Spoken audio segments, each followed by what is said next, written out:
आप लोग आ जाइए जल्दी से, स्टार्ट करते हैं। अपना चल रहा था सुपरपोजिशन थ्योरम, अपना चल रहा था सुपरपोजिशन थ्योरम। तो सुपरपोजिशन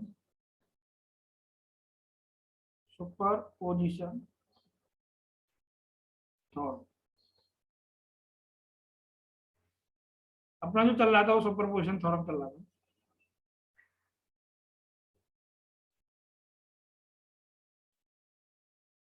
देखो आपने ये देखा कई बार क्या है, आपको सुपरपोजिशन लगाने की जरूरत नहीं पड़ती, नोडल से काम चल जाता है, बहुत बार आपने देखा।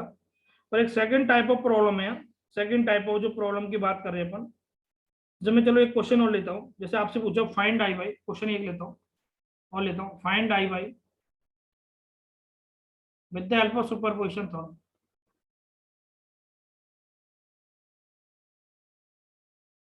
सुपरपोजिशन थ्योरम,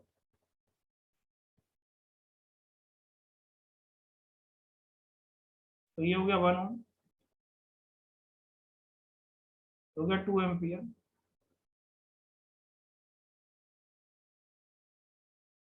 ये हो गया 10 वोल्ट,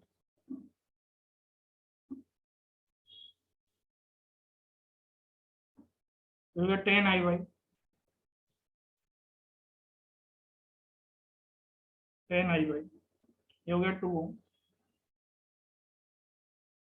और ये हो गया 5 वोल्ट,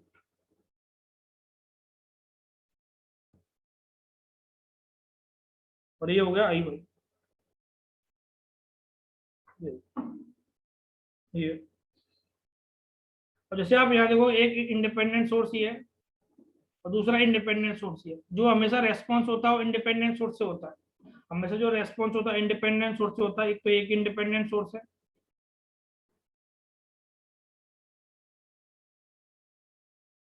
दूसरा ये इंडिपेंडेंट सोर्स।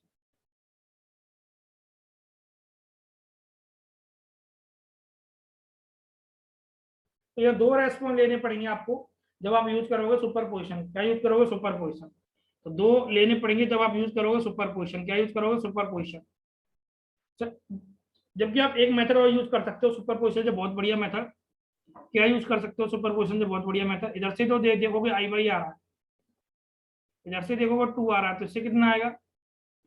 आई वाई+2।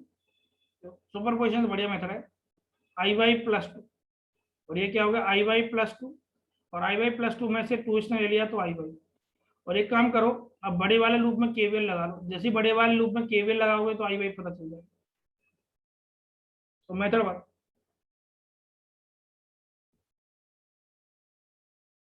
हो गया, -10 + 1 आई वाई + 10 आई वाई + 2, ये हो गया आई वाई+2 + 5 = 0। यहाँ से आई वाई आ जाएगा, जो भी आएगा वो आई वाई आ जाएगा, जो भी आएगा, जो भी आएगा आई वाई आ जाएगा। क्लियर है ना? ये पहला मेथड सब वो क्लियर बेटा, पहला मेथड।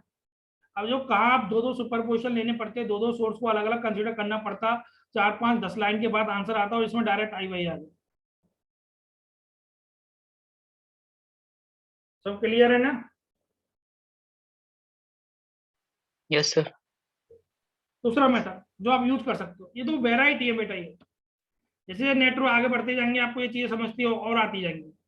अगर आप ज्यादा माइंड नहीं लगाना चाहते हो तो नोडल का यूज कर सकते हो। अगर आपको सोचना असल में ज्यादा नहीं सोचना तो यूज द नोडल। कैसे यूज द नोडल बता रहा हूँ आपको। सोचना सर मेरे ज्यादा नहीं सोचना, मेरे को माइंड में प्रेशर नहीं पड़ना चाहिए, तो यूज द नोडल। माइंड में प्रेशर नहीं डालना चाहते, थोड़ा कैलकुलेशन जरूर ज्यादा जाएगी पर आंसर आएगा। तो इसका नाम नेटवर्क है, आप कहीं से कोई भी मेथड लगाओ आंसर आएगा।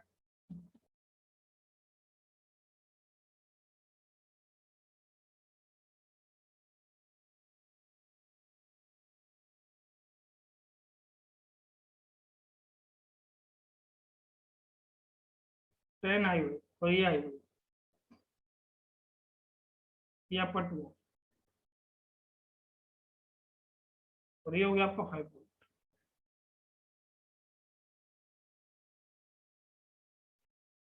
देखा 5,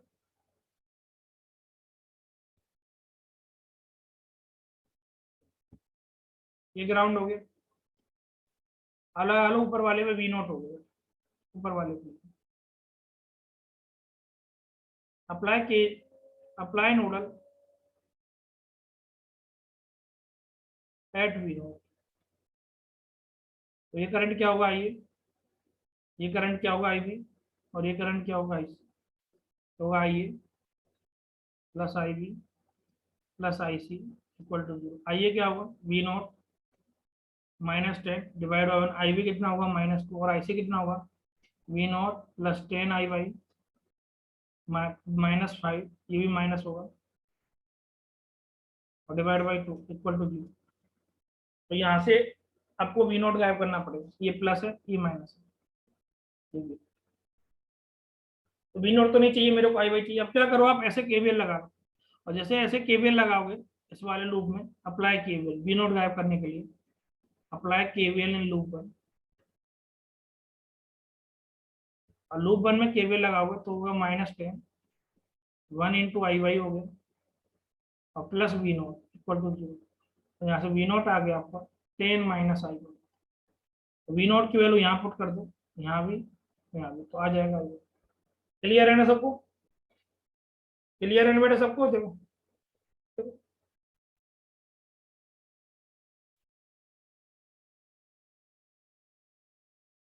सबको ये क्लियर। और तीसरा method Yes, of sir. Superposition, clear है ना बेटा। Yes, sir. तीसरा मेथड आप सुपरपोजिशन लगा सकते हो। एक बार इसको कंसीडर करना, जब इसको कंसीडर करोगे तो इसको क्या कर दोगे आप शॉर्ट, फिर इसको कंसीडर करने का इसको शॉर्ट कर दो, दो रेस्पॉन्स दो बन जाएगा आई बाई 1 प्लस आई बाई। तीसरा जो मेथड यूज कर सकते हो, थर्ड मेथड था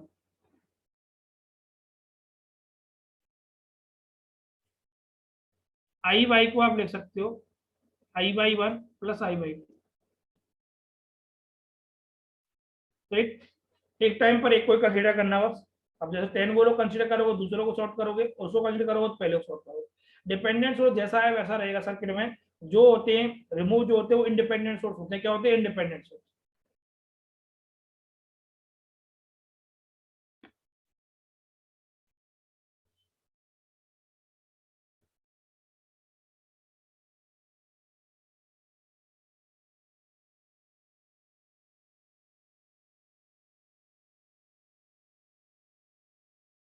सबका इतना क्लियर।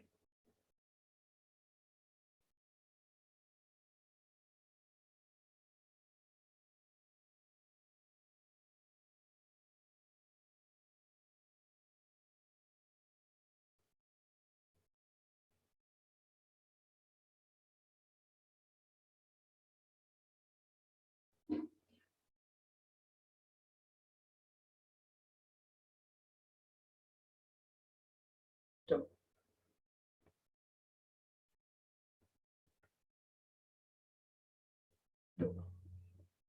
नेक्स्ट आता है सेकंड टाइप ऑफ, कैसे आएगा सेकंड पॉसिबिलिटी। ये तो फर्स्ट पॉसिबिलिटी थी, second possibility, second type of possibility कैसे आ सकती है सुपरपोजिशन की।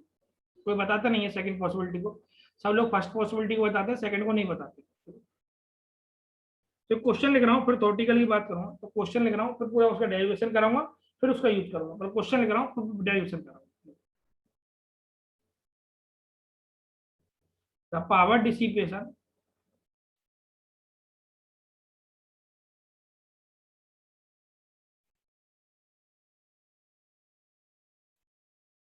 in the 1 ohm resistor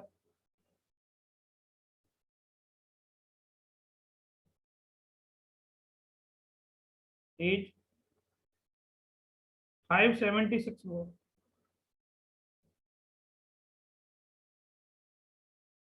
when voltage source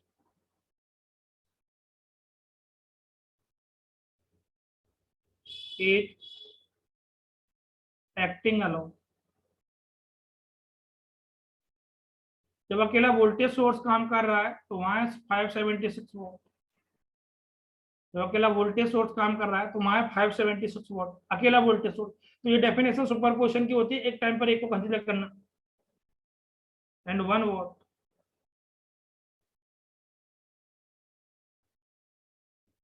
when current source is acting alone.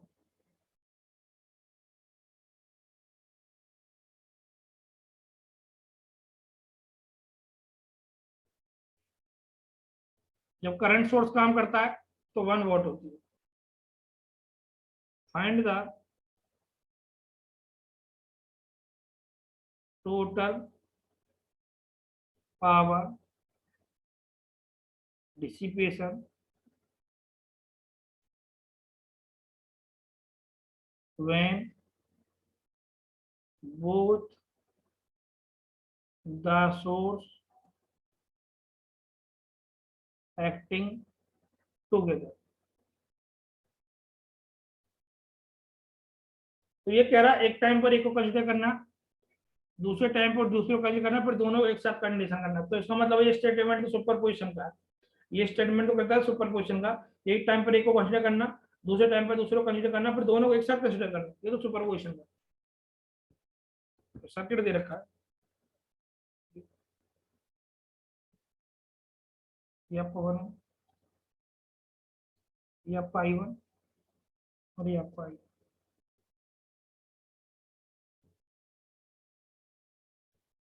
ये आपका R3,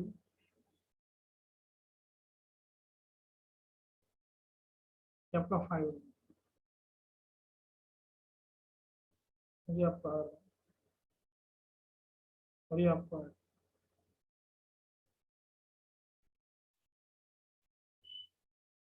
और ये आपका R4 और ये आपका 10. ये हो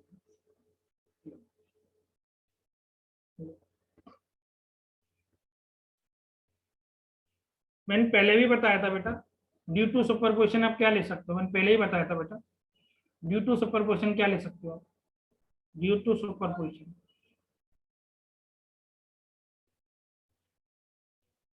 यहाँ से आंसर स्टार्ट हो रहा है. आप पाई को कैसे लिख सकते हो, I1 प्लस I2. आप करंट को ऐड करा सकते हो, तो करंट एक लीनियर रिलेशनशिप होता है. Due to superposition. तो अगर मैं और स्टेटमेंट को मॉडिफाई करूं तो करंट को डायरेक्ट ऐड करा सकते हो, वोल्टेज को डायरेक्ट ऐड करा सकते हो. वोल्टेज करंट को डायरेक्ट ऐड करा सकते हो, वोल्टेज डायरेक्ट ऐड करा सकते हो ड्यू टू सुपरपोजिशन. तो आप करंट को डायरेक्ट ऐड करा सकते हो सुपरपोजिशन के कारण, और वोल्टेज को सुपरपोजिशन कारण, या फिर कह दो लीनियर कारण. पर आप पावर को ऐड नहीं करा सकते. रॉन्ग स्टेटमेंट क्या रॉन्ग. किसी ने ऐसे कर दिया P, तो P1 प्लस P2, ये रॉन्ग है बेटा. ये क्या है बेटा, रॉन्ग. तो लीनियर प्रॉपर्टी की वजह से आप करंट को ऐड करा सकते हो, लीनियर प्रॉपर्टी की वजह से आप वोल्टेज को ऐड करा सकते हो. आप पावर को ऐड नहीं करा सकते. क्यों नहीं करा सकते, क्योंकि पावर रेस्पॉन्स जो नॉन लीनियर रेस्पॉन्स है, पावर जो रेस्पॉन्स है वो कैसा, नॉन लीनियर रेस्पॉन्स. तो करंट का एडिशन पॉसिबल है, वोल्टेज का एडिशन पॉसिबल है, पावर का एडिशन पॉसिबल नहीं है, क्योंकि पावर जो रेस्पॉन्स है वो नॉन लीनियर रेस्पॉन्स है. तो पावर को कैसे ऐड करेंगे, अपन इनडायरेक्ट ऐड करेंगे पावर को. तो पावर का डायरेक्ट एडिशन नहीं होता. तो एक बार क्वेश्चन आया था, सुपरपोजिशन के द्वारा कौन सी क्वांटिटी डायरेक्ट ऐड नहीं हो सकती, कौन सी क्वांटिटी. तो ऑप्शन ए था वोल्टेज, ऑप्शन बी था करंट, ऑप्शन सी था पावर. तो पावर का डायरेक्ट कैलकुलेशन पॉसिबल नहीं है सुपरपोजिशन द्वारा. कैसा होगा, इनडायरेक्ट पॉसिबल होगा, इनडायरेक्ट. अब इनडायरेक्ट कैसे होगा बात कर. तो किस क्वांटिटी का डायरेक्ट पॉसिबल है कैलकुलेशन सुपरपोजिशन द्वारा, वोल्टेज का डायरेक्ट पॉसिबल है क्योंकि वोल्टेज एक लीनियर रिलेशनशिप होता है. करंट का डायरेक्ट पॉसिबल है क्योंकि करंट एक लीनियर रिलेशनशिप होता है. पावर का डायरेक्ट क्यों पॉसिबल नहीं है, क्योंकि पावर जो रेस्पॉन्स है वो नॉन लीनियर रेस्पॉन्स है, और नॉन लीनियर रेस्पॉन्स का डायरेक्ट पॉसिबल नहीं है. कैसे निकालो, indirect.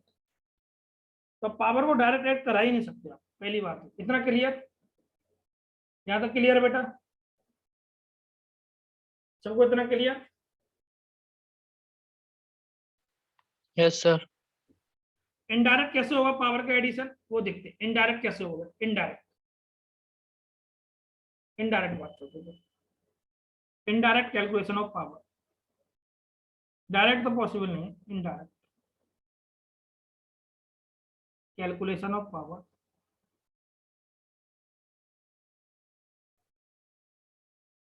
with the help of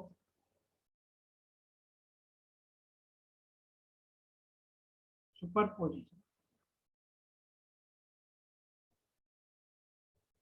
with the help of superposition. क्या है, देखो P1 को जैसे दो करंट लिख रखे हैं, एक I1 है और एक I2 है. और यहाँ आर ले रखा है। जैसे आपका यहाँ एक रेजिस्टेंस 1 को मैं आर ले लेता हूँ स्टैंडर्ड फॉर्म में बनाने के लिए, मैंने ये वाला ले रखा, दोनों सेम डायरेक्शन में, और 1 को जो 1 था उसको स्टैंडर्ड आर ले लिया। आप आर की वैल्यू 1 थी, मैंने स्टैंडर्ड आर ले लिया, कोई फर्क नहीं पड़ता, 1 भी लेके चलो तब भी कोई फर्क नहीं पड़ता। तो P1 क्या है, ये बेटा I1 का स्क्वायर इंटू आर, ठीक है। I1 स्क्वायर क्या है, P1 बाई आर, और I1 क्या है, under root P1 by R. Similarly P2 क्या है बेटा, ये आपका I2 का square into are, I2 square कितना है, P2 बाई आर, और I2 कितना है, under root P2 by R, P2 by.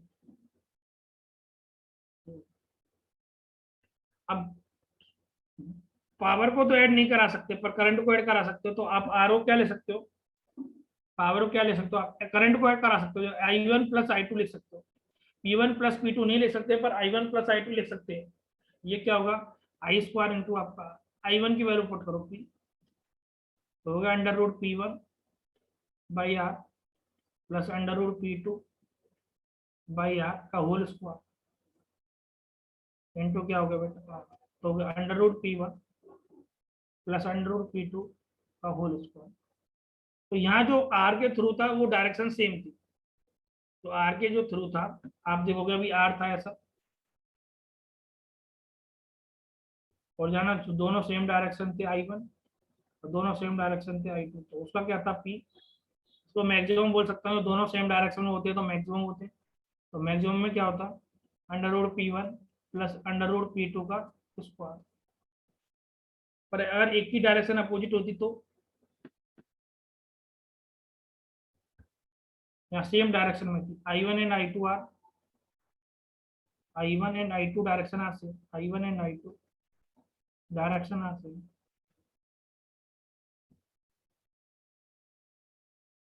पहला कॉन्सेप्ट। सेकंड कॉन्सेप्ट, कॉन्सेप्ट तो ये हुआ, ये आपका आर है, और डायरेक्शन अपोजिट है, मान लिया I1 की ऐसी है और I2 की ऐसी, तो P क्या होगा फिर, P मिनिमम, और P मिनिमम क्या होगा, under root P1 minus under root P2 का होल स्क्वायर। तो इसका मतलब है, मैं अगर सबको समरी लिखना चाहूँ तो समरी क्या ले सकता हूँ, सबको समरी की फॉर्म लेना, तो क्या होगा, तो यहाँ पर जो P का जो फॉर्मूला होगा वो होगा under root P1 plus minus under root P2 plus minus under root P3 plus minus under root P4 और plus minus under root P5 का होल स्क्वायर। तो मैक्सिमम लेना है तो आप पॉजिटिव लोगे, और जब मिनिमम लेना है तो आप नेगेटिव ले लोगे। तो मैक्सिमम लेना है तो आप पॉजिटिव ले लोगे, और मिनिमम लेना है तो आप नेगेटिव ले लोगे। तो मैक्सिमम लेना है तो आप पॉजिटिव साइन लोगे, और जब मिनिमम लेना है तो आप नेगेटिव साइन लोगे। फॉर मैक्सिमम के लिए, फॉर मैक्सिमम पावर डिसिपेशन के लिए टेक पॉजिटिव लूंगा, और मिनिमम पावर डिसिपेशन के लिए टेक नेगेटिव लूंगा। सब क्लियर यहाँ पे, सब clear.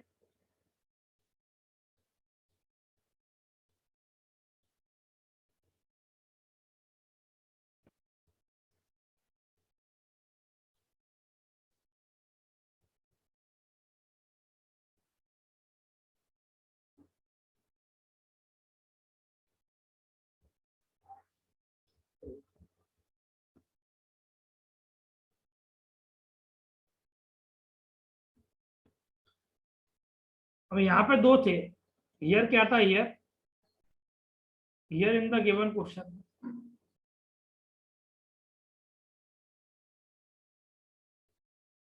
Here in the given question P1 जो था वो आपका 576 वॉट, और P2 जो था वो था 1 वॉट, और दोनों की डायरेक्शन सेम थी, तो ये P क्या हो जाएगा, under root P1 plus under root P2 का स्क्वायर, तो P क्या हो जाएगा, under root 576 plus under root 1 का स्क्वायर, ये होगा, जो भी आएगा आंसर आ जाएगा। तो ये आएगा 25 का स्क्वायर 625 वोल्ट। अगर if current I1 and I2 opposite direction में होती है, अगर if current I1 and I2 are given in opposite direction,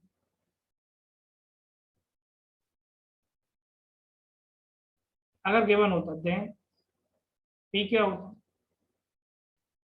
√P1 minus √P2 का होल स्क्वायर, अंडर रूट हो गया 576 माइनस P2 हो गया आपका 1 का होल स्क्वायर। ये वैल्यू हो गई 23 का स्क्वायर, और 23 का स्क्वायर होता है 529 वोल्ट। 529 देखो,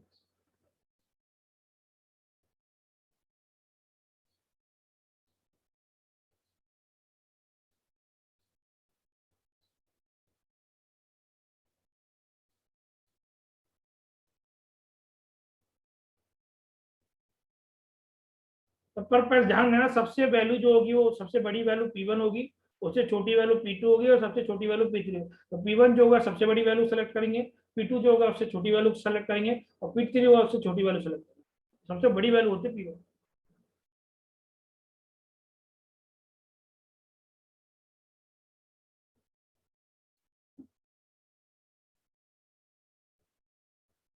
सबका डर नहीं आता। Yes, sir. और करते हैं, गेट 21 का आया था। इस पार्ट को कराता नहीं है, इस पहले वाले पार्ट को सब लोग पढ़ाते हैं, सेकंड वाले पार्ट को लोग जिक्र ही नहीं करते, पर आ गया गेट 21 में क्वेश्चन। मैं तो हर साल जिक्र करता हूँ, जो पिछली बार भी थे उनसे पूछना, जो पढ़े थे मेरे से, वहां भी मैंने पढ़ाया था ये टॉपिक। ये क्वेश्चन तो क्लास में कराया था मैं, स्टैंडर्ड क्वेश्चन था ये, वही आ गया in the circuit shown below,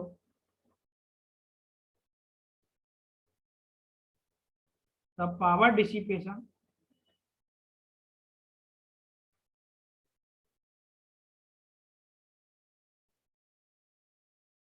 in the resistor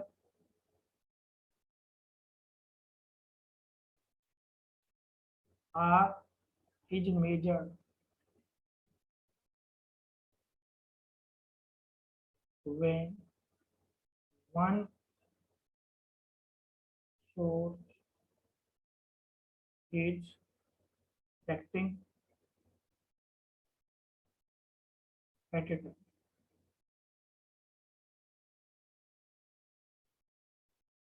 The values are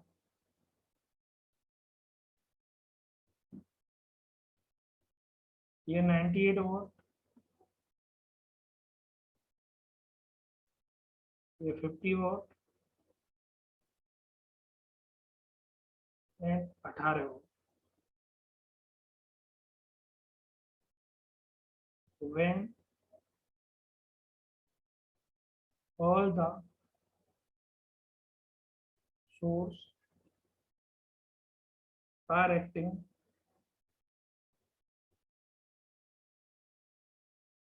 simultaneously,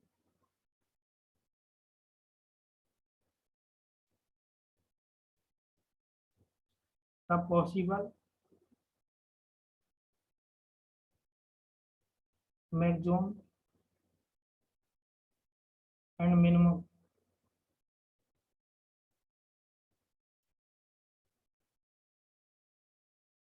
value of maximum and minimum power value of resistor are will be,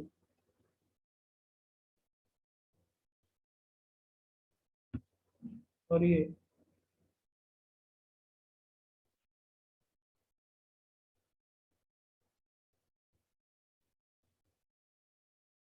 आपका E1 PE1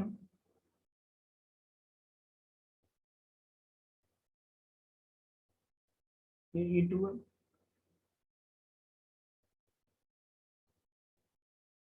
PE3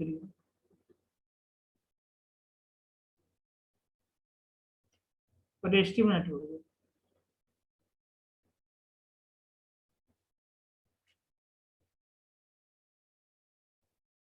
ऑप्शन दे रखे हैं आपको, ऑप्शन ये दे रखा है 450 watt and 18 watt. Option B दे रखा है 160 watt and 2 volt. Option C दे रखा है 450 watt and 2 volt. Option D दे रखा है 160 watt and 18 volt.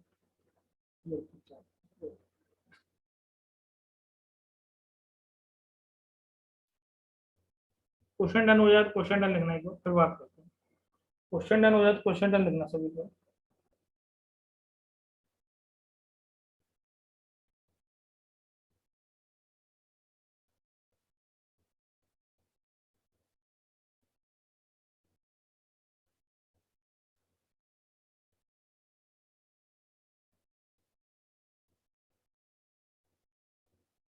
Question done हो जाए क्वेश्चन डन लिखना।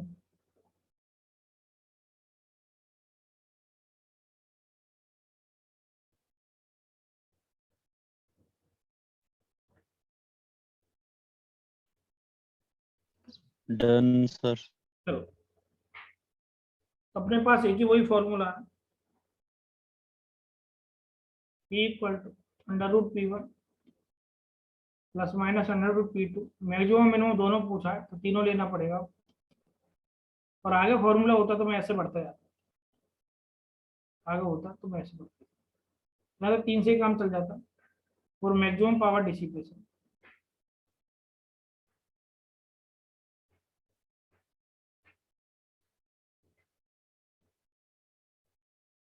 टेक पॉजिटिव,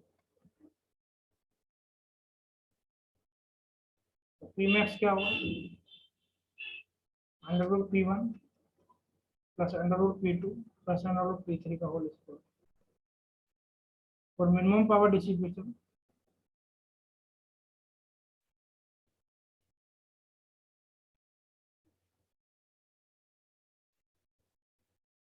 टेक नेगेटिव,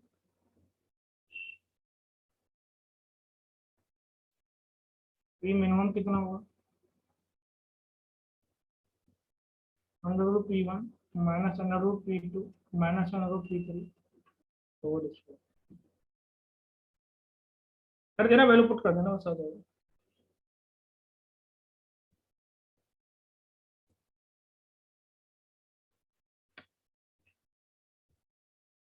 चलो देखो यहाँ पर, ये सेकंड टाइप था, तब पावर का √P1 plus minus √P2 plus minus √P3, second type.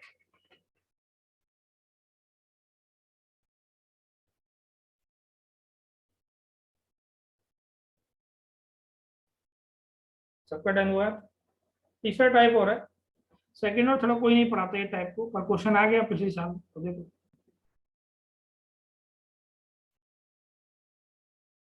इसी टाइप को कोई नहीं पढ़ाता, पर अपन तो पढ़ेंगे उसको।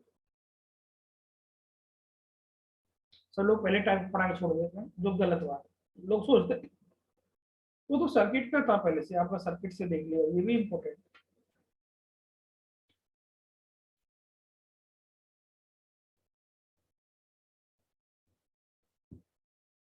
आगे बढ़े बेटा, आगे बढ़े। Yes sir. तीसरी पॉसिबिलिटी, तीसरा कैसे आ सकता है, third possibility, third possibility.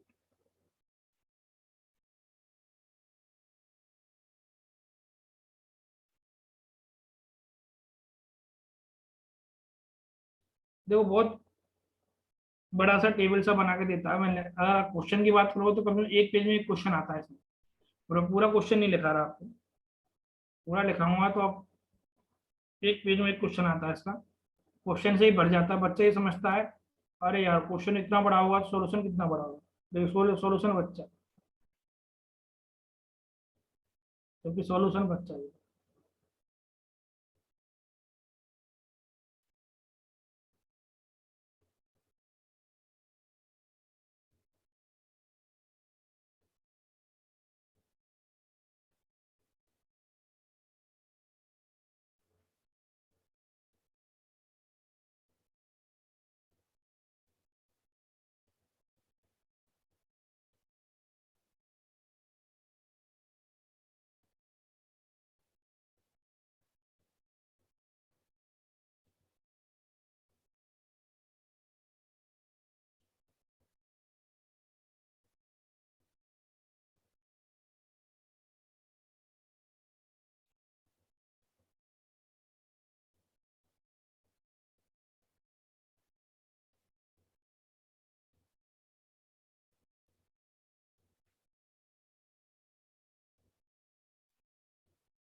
Question क्या बताओ, ये बताता हूँ।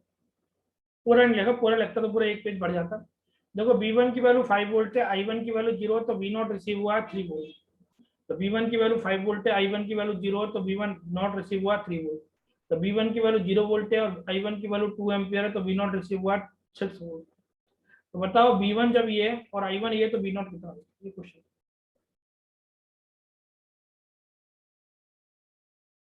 क्वेश्चन। V1 की वैल्यू 5 है, अगर I1 की वैल्यू 0, तो ये 3 वोल्ट रिसीव हुआ। तो V1 की वैल्यू 0 है, I1 की वैल्यू 2 है, तो ये इतना रिसीव हुआ। V1 इतना, I1 इतना, तो V0 बताओ कितना होगा। इसका मतलब V0 is the function of, अगर मैं यहाँ लिखना चाहूँ इस question,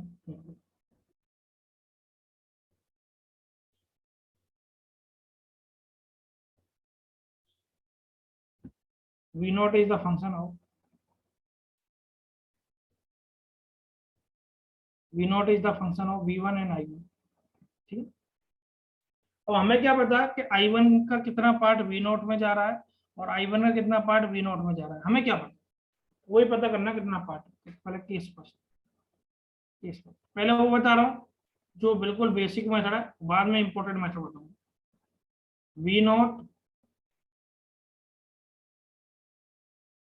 due to V1, due to V1 की वजह से V0 कितना है, V1 इतना, V0 इतना। V1 है आपका 5 वोल्ट, उसके अकॉर्डिंग है 3 वोल्ट। तो 5 से आपने कितना किया 10, तो बताओ V0 1 मान लिया, आपने V0 को माना, V0 1 प्लस V0 2, दो की वजह से तो दो रेस्पॉन्ड लगा दिए, V0 double dash, double dash, तो V0 डैश। तो अगर ये दुगना हुआ है तो लीनियर प्रॉपर्टी, वैसे लीनियर लिख रहा है, लीनियर प्रॉपर्टी, अगर ये 5 से 10 हुआ है तो इधर भी दुगना होगा, तो 3 से कितना हो जाएगा 6, कितना हो जाएगा 6। तो V0 अगर दुगना हुआ, देखो V1 5 है तो ये 3 वोल्ट है, ये 10 हुआ, इधर दुगना हुआ तो इधर भी दुगना हो जाएगा, 3 का दुगना कितना होगा 6, 3 का दुगना क्या होगा 6। तो इसका मतलब V0 में जो V1 की वजह से आउटपुट में जो कंट्रीब्यूशन है वो 6 है, V0 में V1 की वजह से जो कंट्रीब्यूशन है वो 6 है, V0 में V1 की वजह से जो कंट्रीब्यूशन है वो 6 है, V0 में V1 की वजह से जो कंट्रीब्यूशन है वो 6। पहला क्लियर हुआ। V0 में V1 की वजह जो कंट्रीब्यूशन है वो 6 है, पहला क्लियर। अब I1 का कितना कंट्रीब्यूशन आ रहा है वो भी मैं देखूंगा, I1 कितना आ रहा है। तो V0 में V1 का जो कंट्रीब्यूशन है वो है 6, तो V0 में V1 का जो कंट्रीब्यूशन है वो है 6। अब I1 का कंट्रीब्यूशन कितना आ रहा है वो मैं चेक करूँ, I1 कितना, क्लियर, पहले इतना सब क्लियर।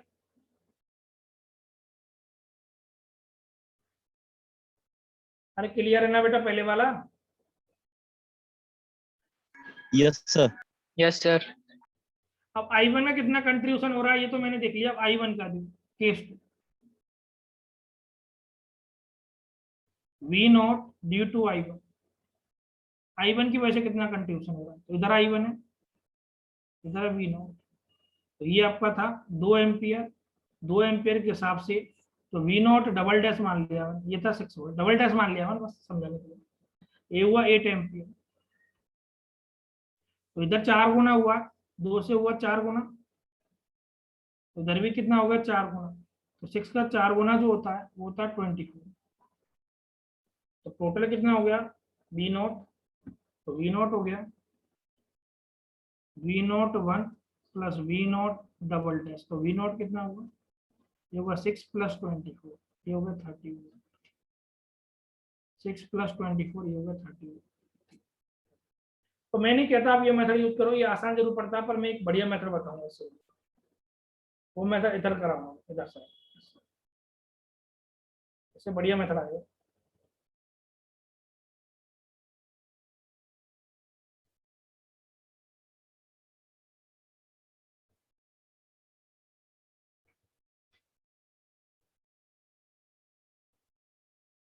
सबको इतना क्लियर, मेथड 2 ये बेस्ट मेथड, मेथड 2 और ये best method, best method, best. पहले वाला दो क्लियर, फर्स्ट वाला क्लियर बेटा सबको, क्लियर है क्या नहीं है बेटा ये तो बताओ। Yes sir. देखो V0 जो है वो फंक्शन है वी नॉट, जो फंक्शन है किसका, v1 का और किसका i1 का। तो वी नॉट फंक्शन है, तो मुझे पता कितने का फंक्शन है, तो वी नॉट क्या होगा, जो alpha into v1 plus beta into i1। आपको वी नॉट पता करना है, इस पर पता करना है वी नॉट एट v1 कितना है 10 वोल्ट, i1 कितना है 8 एम्पियर।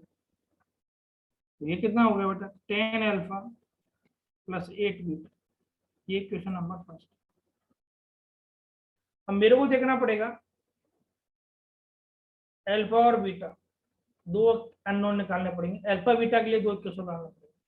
तो जब v1 10 है और i1 8 है तो कितना है, अल्फा कंट्रीब्यूशन है, अल्फा जो कंट्रीब्यूशन है वो v1 की वजह से, v1 का कितना पार्ट अल्फा v नॉट में कंट्रीब्यूट करेगा वो अल्फा है, और i1 का कितना पार्ट कंट्रीब्यूट करेगा v नॉट में वो बीटा। तो अल्फा क्या है कि भैया v1 का कितना पार्ट v नॉट में कंट्रीब्यूट करेगा वो आपका अल्फा है, और i1 का कितना पार्ट v नॉट में कंट्रीब्यूट करेगा वो है बीटा। तो अल्फा क्या है, v1 का कितना पार्ट आपका v नॉट में कंट्रीब्यूट करेगा वो है आपका अल्फा, और आपका ये क्या है i1 का कितना पार्ट v नॉट में कंट्रीब्यूट करेगा वो है आपका बीटा। तो केस फर्स्ट,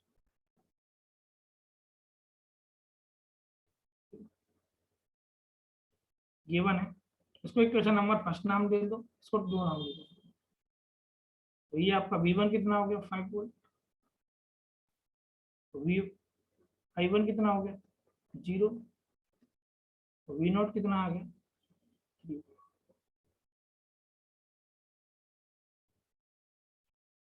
तो क्या put these value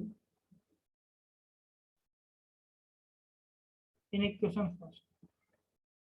v not कितना है 3, ये हो गया आपका 5 अल्फा प्लस हो गया 0, तो अल्फा की वैल्यू हो गई 3/5, तो ये होगा 0.6 आ गया 0.6।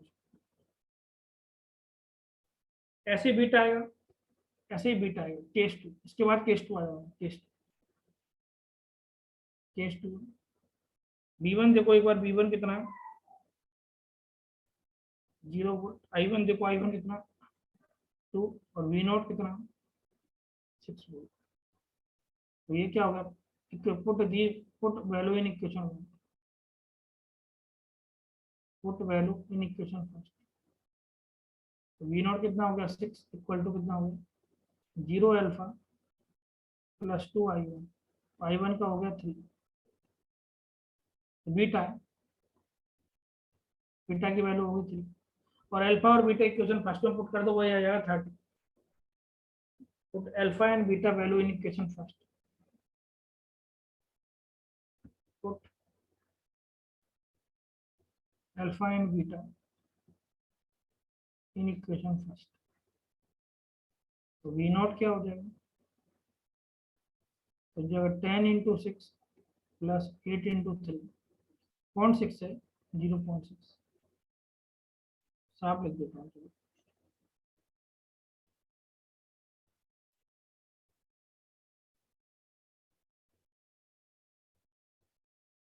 तो ये कितना हो गया 10 इंटू 0.6 प्लस 8 इंटू 3, ये होगा 30, सीधा 30, तो सीधा 30।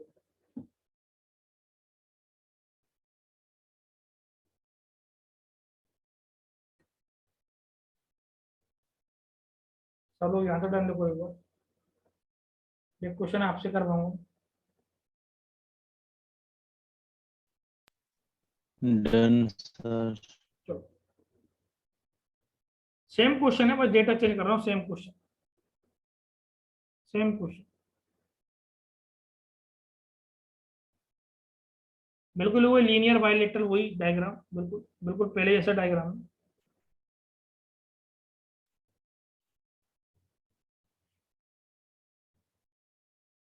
लीनियर एंड बाइलेटरल,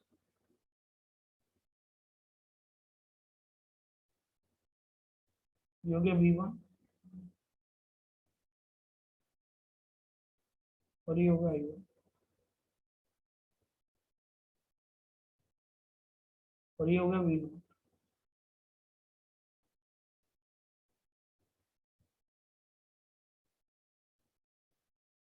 तो ये क्या हो गया बेटा, V1 ये, अब खुद को बनाना, I1 ये और V0 ये, वो 8, ये 12 और ये 80, ये -8, ये 4 और ये ऊपर 0, ये 10 है, ये 10 है और ये पता करना। चलो बनाओ सब लोग, आप भी बनाओ, अल्फा और बीटा लेके, अल्फा और बीटा लेके बनाओ और बताओ आंसर कितना आ रहा है।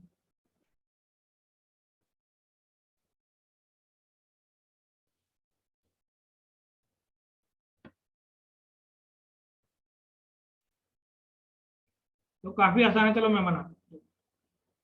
V0 is the function of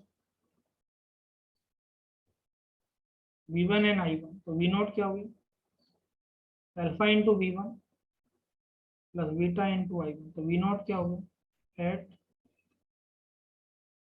V1 है आपका 10 और I1 है आपका 10, तो ये हो गया आपका 10 अल्फा प्लस 10 बीटा, और इक्वेशन नंबर फर्स्ट। तो अल्फा और बीटा पता करना पड़ेगा,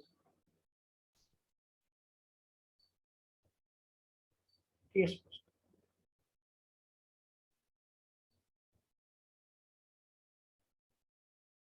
V1 गिवन है 8, I1 गिवन है 12 और V0 गिवन है 80। ये मान लिया फर्स्ट है और ये मान लिया सेकंड है, पुट इन इक्वेशन फर्स्ट। तो ये हो गया V0 80, ये हो गया आपका 8 अल्फा प्लस 12 बीटा, ये इक्वेशन नंबर 3। टेस्ट V1 है आपका -8, I1 है आपका 4 और V0 है आपका 0। Put in equation first, first में पुट करोगे तो होगा 0 equal to -8 alpha plus 4 beta. हम निकाल लेना 3 और 4 से अल्फा बीटा और इक्वेशन 2 में पुट कर लेना। 3 और 4 से अल्फा बीटा और इक्वेशन फर्स्ट में पुट कर देना। 3 और 4 से अल्फा बीटा और इक्वेशन फर्स्ट में पुट कर देना। इक्वेशन 3 और 4 से अल्फा बीटा और इक्वेशन फर्स्ट में पुट कर देना। 3 और 4 से अल्फा बीटा और इक्वेशन फर्स्ट में पुट कर देना।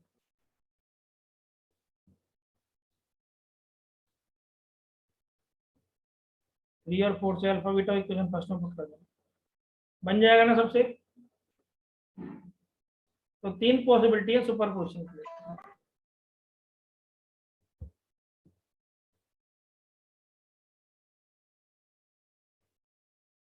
सबसे बन जाएगा इतना। Yes, sir. चलो बेटा आज के लिए इतना ही काफी, कल अपन स्टार्ट करेंगे इसी के बाद रेसिप्रोसिटी थ्योरम। कल स्टार्ट करेंगे रेसिप्रोसिटी थ्योरम। आप सबके लिए ऑल द बेस्ट। आज के लिए इतना ही काफी, कल स्टार्ट करेंगे रेसिप्रोसिटी थ्योरम। आप सबके लिए Thank you very much, sir. Okay okay.